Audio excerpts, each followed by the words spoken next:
Good morning. It's with a heavy heart that I make the next few introductions. As many of you know, a very good friend of PASA passed this past year, Jerry Brunetti. Before I introduce the people who are going to talk about him quickly, who are friends of his and friends of ours, I just want to make sure that we all know there's some good friends in the audience.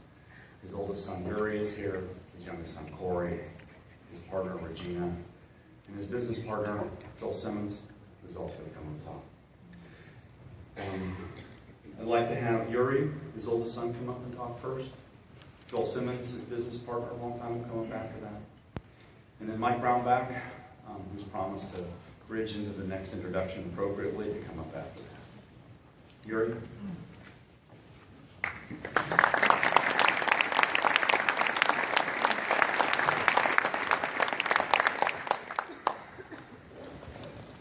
On behalf of the Brunetti family and the very close friends of Jerry Brunetti, I just want to say thank you to PASA for the opportunity to be here today and for remembering my father and the work he did to support a sustainable agriculture. I do want to touch upon something that Terry said and Brian said earlier, and that's the amazement that we all share in my family in terms of the growth of this organization. I attended one of the very early conferences with my father back at the Nittany Lion Inn while I was in college here at Penn State. And it was a much smaller room that probably would have been a heck of a lot more comfortable addressing that size of a group as opposed to what I'm doing at this moment. But looking around, what has transpired over the last 24 years is just truly, truly amazing. My father was inspired and amazed by the passion and dedication exhibited by PASA's members and leaders. And I think we saw some of that here today with the words of Walker as he accepted the award on behalf of his family. And I was very touched to hear him mention my father's name in his speech. My father greatly appreciated being part of this wonderful and amazing movement. So on behalf of the Brunetti family, I would like to congratulate all of you on the growth and success that you've experienced since the very early days of PASA and since I attended that very early conference back at the Nittany Lion Inn. My father loved his work, and you are all part of that work. So thank you. My family is very touched and happy to be here today.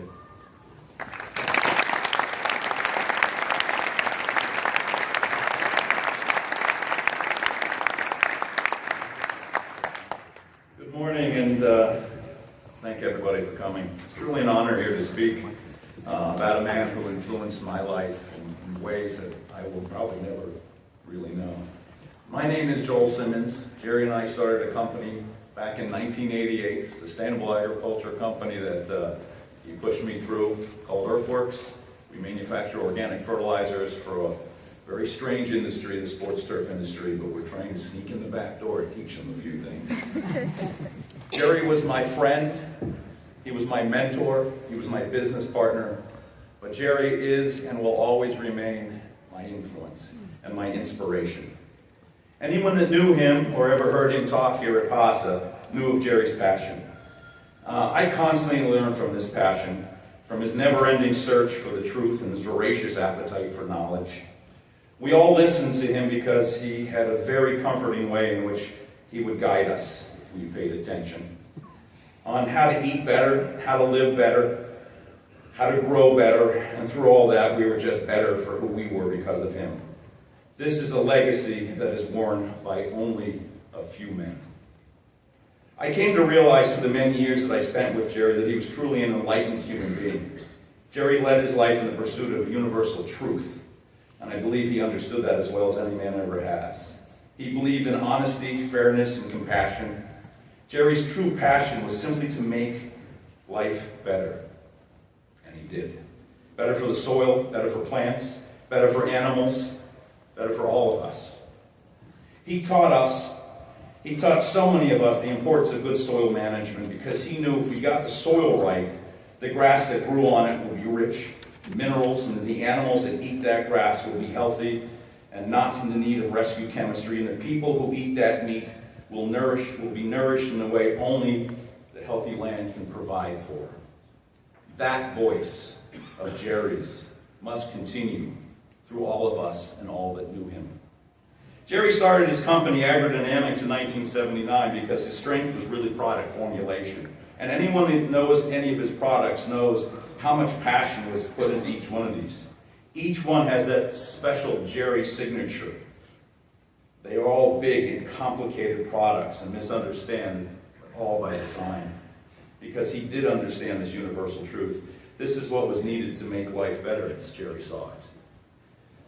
No one ever accused Jerry of being a great business person or a good salesman. He never sought status or recognition for himself. He had very little ego, and although he was a great speaker, he did not like the limelight or being the center of attention. I can assure you what he did was not for money. Jerry did not have a job, per se, but he worked hard at spreading the information that he knew was the truth in an attempt to make life better for farmers, grass growers, and anyone fighting cancer. He saved farms and their families, he gave people hope, and he helped people extend their lives. After he was first diagnosed, he told me he had to get to work.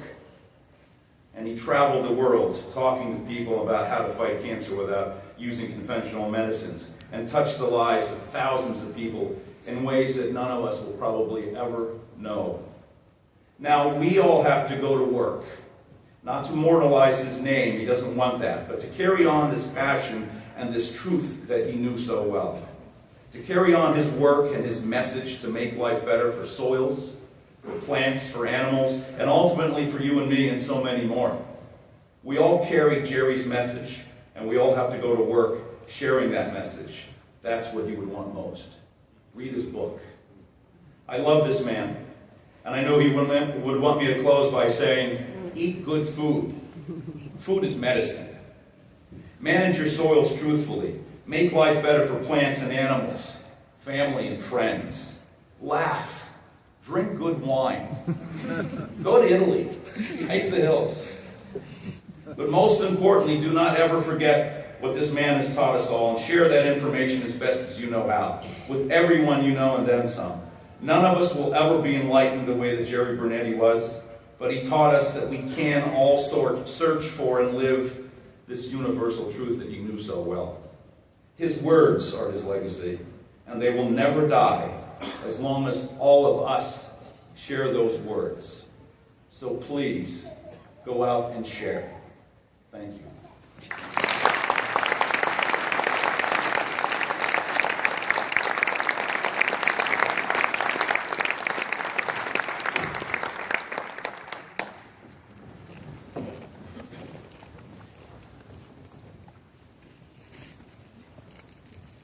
Not many of us have the pleasure of looking death in the eye and living to tell the story. That was one thing that made Jerry legendary. I remember being at a PASA conference early on and seeing this person sitting at the table, and he was orange. Any of you remember that? He was orange from the treatments he was taking, and I was amazed. I was amazed to see this human being that had the courage, that had graduated from college, probably in the late 60s, early 70s, had witnessed the Kennedy assassination, the Martin Luther King, the Bobby Kennedy, was a contemporary of my generation, was a peer, was traumatized by what had happened, and said, my spirit will not be diminished. That's what Jerry Brunetti was to me. He was a person whose mind was subservient, was a servant of his heart. If you thought Jerry Brunetti was brilliant, the motor that he had exceeded his brilliance. Last February, I had the joy of being a moderator at Jerry's, I guess it ended up being his last presentation at PASA, and was on the microbes, the mighty microbes. And we had a keynote speaker, I forget her name, and forgive me, she was excellent, she was wonderful, and she spoke about microbes as a keynote. And Jerry came in the next day and really just tore the subject up. I mean, he nailed it. And everyone said listening to Jerry was like drinking from a fire hose, and it was. And if you can't get enough of Jerry, like Joel said, read his book. Because you can read his book, and there's so much intelligence in there. There's so much information that I'm yet to grasp, but fortunate enough that he explains things in terms that are simplistic enough that even our farmer brains can comprehend. I want to recognize Regina Marinelli. Regina, Jerry told me, he said, she's my Florence Nightingale. He's fighting this. He said, Mike, I get up in the morning and it's like I have a job, and the job is fighting cancer. And, you know, his close friends never gave up on him. We love Jerry. And when I say love, love is present tense. Love is not something that you did. Love is not something that you will do. Love is something that we have, and it continues. And in that great journey called the afterlife, we wish him well on that journey. I also want to recognize Fred Walters from Acres USA for pushing Jerry to finish that book, and Jerry being humble. I mean, to be internationally recognized, to be nationally acclaimed, and to be humble at the same time. What a person.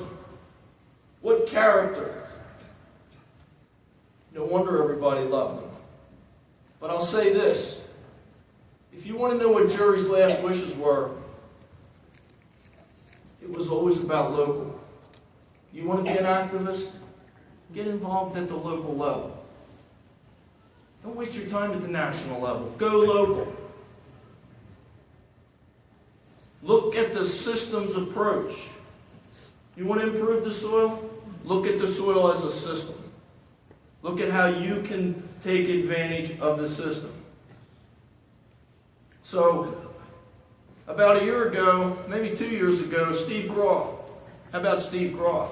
You know, Steve Groff, as a PASA member, put on the first cover crop workshop as a PASA workshop. 35 members showed up. So about a year or so ago, Jerry calls me up. He said, he was so excited. He said, Mike, I went to Steve Groff's field day. I was blown away. They've got these NRCS. Can you believe NRCS has employees that are so into soil science and the soil improvement? He said the world's changing. And you know his voice. Al Pacino should have such a voice. You know?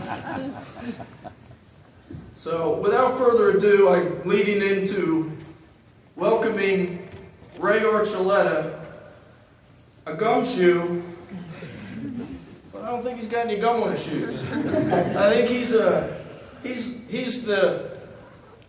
the new and improved version of the government guy. But in fairness, I have to admit that when I was a beginning farmer, the Soil Conservation Service, as it was called then, really helped us improve conservation practices on our own farm. So without further ado, Ray Archuleta.